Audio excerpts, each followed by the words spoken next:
निकली आग। गोवा के नाइट क्लब में भीषण आग से 25 लोगों की मौत, घायलों को अस्पताल में इलाज जारी। भीषण आग की घटना के बाद मची अफरा-तफरी, बेसमेंट में भागते वक्त अधिकांश लोग। गोवा नाइट क्लब मामले में पुलिस की कार्रवाई तेज, मैनेजर गिरफ्तार, मालिक के खिलाफ अरेस्ट वारंट। गोवा के डीजीपी आलोक कुमार ने कहा, आग पर काबू पाया गया, सभी शवों को किया गया बरामद।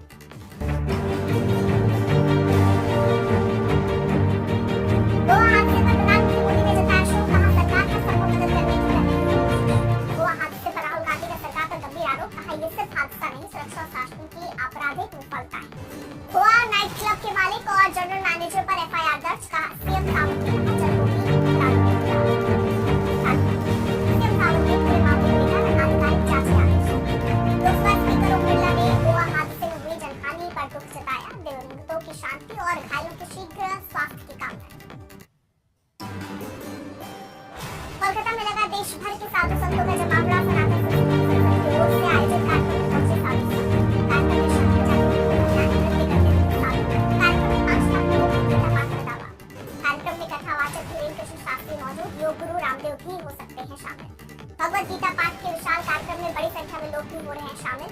लोगों के बैठने के लिए किए गए मुख्य कार्यक्रम को करीब से देख सकेंगे। कार्यक्रम में पहुंचे लोग कार्यक्रम देखने के लिए लगाए गए बड़े-बड़े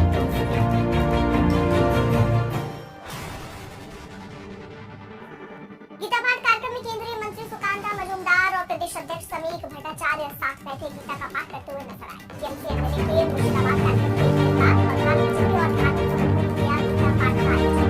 बीजेपी नेता अभिनेता कौर ने कार्यक्रम में साधु ने दक्षिण बंगाल से निभाने का गीता पाठ के कार्यक्रम में धीरेन्द्र शास्त्री साधु रितंभरा शामिल। कार्यक्रम को लेकर बंगाल की राजनीति में दिख रही गर्माहट।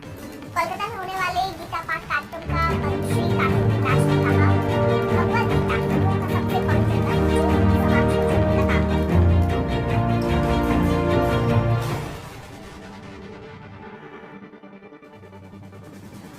इंडिगो संकट के बीच भारतीय रेलवे आई सामने। यात्रियों की सुविधाओं के लिए अगले 3 दिनों में करीब 90 विशेष ट्रेनें शुरू करने की कोशिश।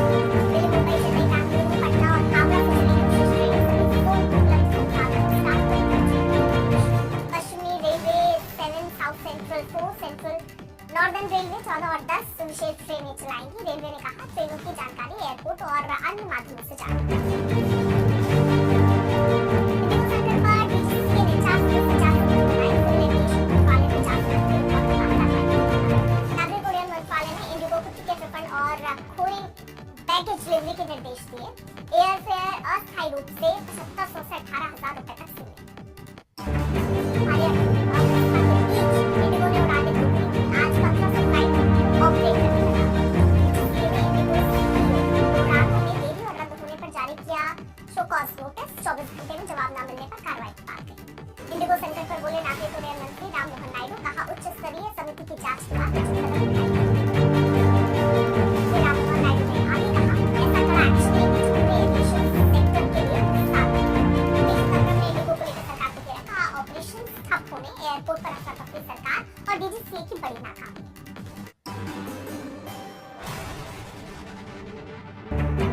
लोकसभा में कल 150 सालों के वंदे मातरम पर विशेष चर्चा प्रधानमंत्री मोदी ने करी। एनडीए संसदीय दल की बैठक। बिहार चुनाव में जीत के बाद ये पहली बैठक। प्रधानमंत्री मोदी इस बैठक में सांसदों को करेंगे संबोधित। बैठक में आगामी राजनीतिक रणनीतियों पर होगी चर्चा।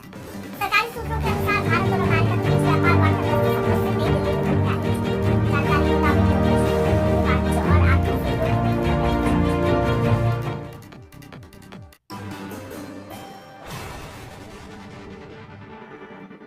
बंगाल में फुल स्पीड में एफआईआर। डिजिटल तरीके से अब तक 99.4% फॉर्म का 4 नवंबर से शुरुआत बाद राज्य में अखिलेश यादव ने एफआईआर पर कहा, यहाँ ये एक्सरसाइज इसलिए कर रहे हैं।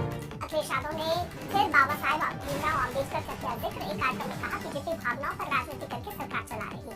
रामपुर में एफआईआर फॉर्म में गलत जानकारी देने पर एफआईआर दर्ज। मानव देश में रहने वाले बेटों के नाम पर गलत जानकारी। आईआरसीटीसी केस में पूर्व सीएम राबड़ी देवी के ट्रांसफर याचिका पर हुई कल अगली सुनवाई, अगली तारीख 9 दिसंबर।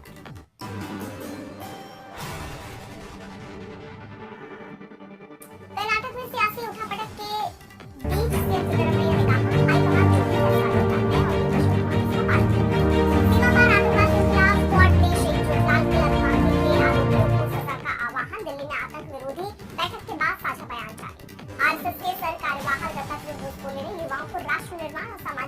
की सक्रिय भागीदारी का आह्वान किया। कहा समाज से भेदभाव खत्म करना चाहिए। ग्रेटर हैदराबाद में भी एक और बाबरी मस्जिद बनाने की घोषणा टेलीविजन के अध्यक्ष मुजफ्फर मुश्ताक मलिक ने ऐसा करने का ऐलान किया। मुर्शिदाबाद में बाबरी मस्जिद की नींव रखने पर बंगाल के राज्यपाल का बयान जारी। राज्य में कानून व्यवस्था बनाए रखने का दाव ममता जिला अध्यक्ष अब्दुल रहीम ने विपक्ष और शुभेंदु अधिकारी को अगर मालदा आए तो कार से बाहर नहीं निकलने दिया जाएगा। टीएमसी से बाहर किए गए हुमायूं कबीर अब ममता बनर्जी की बढ़ाएंगे परेशानी।